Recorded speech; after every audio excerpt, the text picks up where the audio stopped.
الله أكبر الله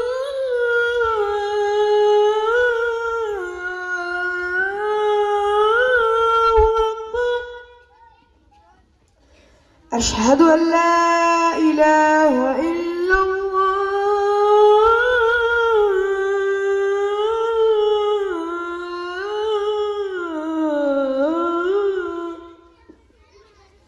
أشهد أن لا إله إلا الله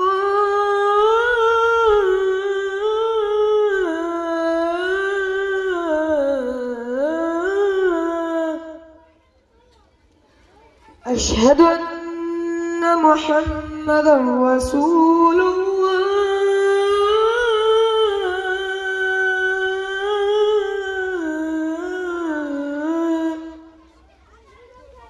أشهد أن محمدا رسول الله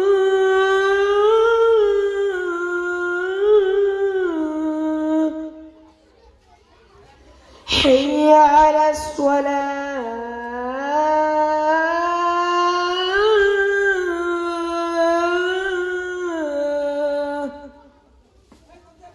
حي على الصلاة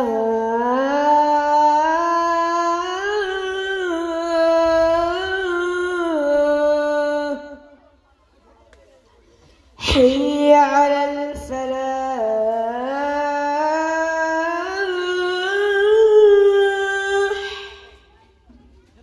حي على الفلاح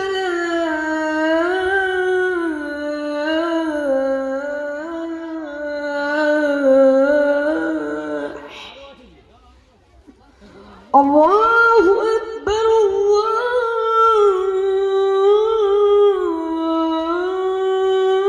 الله أكبر لا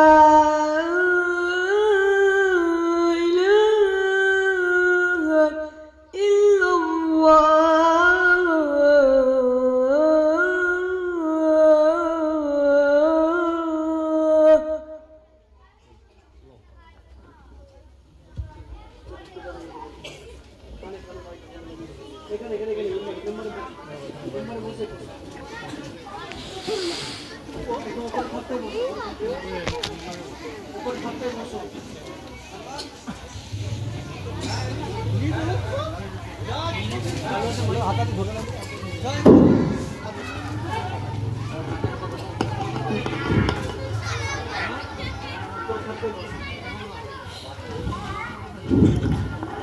السلام عليكم ورحمة الله وبركاته ইলম দিনের গুরুত্ব ফজিলত নাহমাদুহু ওয়া নুসাল্লি আলা রাসূলিল কারীম আম্মা বা'দ ফাআউযু বিল্লাহি মিনাশ শাইতানির রাজীম বিসমিল্লাহির রহমানির রহিম আজকের সম্মানিত সভাপতি ন্যায়ের মানদণ্ড হতে বিজ্ঞতা বিচারক মণ্ডলী সুদক্ষ পরিচালক আজকের সুদী নির্ধারিত বিষয় ইলম দিনের গুরুত্ব ফজিলত এর সম্পর্কে সময়ের সংক্ষিপ্ত পরিসরে কিছু আলোচনা করার চেষ্টা করব ইনশাআল্লাহ। প্রিয় উপস্থিতি, ইলম দিনের গুরুত্ব অপরিসীম।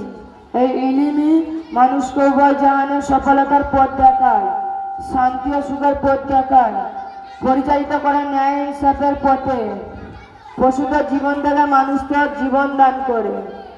সম্মানিত সুধী, ইলম আর আল্লাহ তাআলার বিশেষ গুণ। ইলম দিন ছাড়া মানুষ মূর্খ, পশুর সমতুল্য। এই ইলম যাকে দান করা হয়েছে তাকে সর্বোত্তম নিয়ামত দান করা হয়েছে। এই জন্য আল্লাহ তাআলা ইরশাদ করে, যাকে ইলমের জ্ঞান দেওয়া হলো তার বিপুল পরিমাণে কল্যাণ লাভ হলো। সূরা বাকারা 269 নম্বর আয়াত। প্রিয় সুধী, সঠিক ইলম যে ব্যক্তির মধ্যে থাকবে সে কখনো পথভ্রষ্ট হবে না, অন্যায়ের পথে চলবে না, অন্যায় কাজ করবে না। তার পক্ষে আল্লাহর নাফরমানি করা অসম্ভব। পক্ষান্তরে ইলম ছাড়া ব্যক্তি সাধারণত অন্যায়ের পথে চলে, অন্যায় কাজ করে এবং খুব সহজেই গুনাহে পতিত হয়। প্রিয় সুধী, ইলিম হলো জ্ঞানী আর মূর্খের মাঝে পার্থক্য করার একটি মাধ্যম। জ্ঞানী আর মূর্খ কখনো এক সমান হতে পারে না। তাই তো পবিত্র কোরআনে আল্লাহ তাআলা দ্বন্দ্বহীন কণ্ঠে ঘোষণা করে, যারা জানে আর যারা জানে না তারা কখনো এক সমান হতে পারে না। সূরা জুমার 9 নম্বর আয়াত।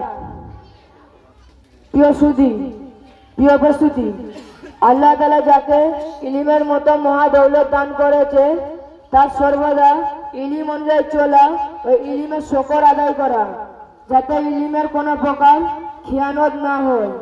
তাই তো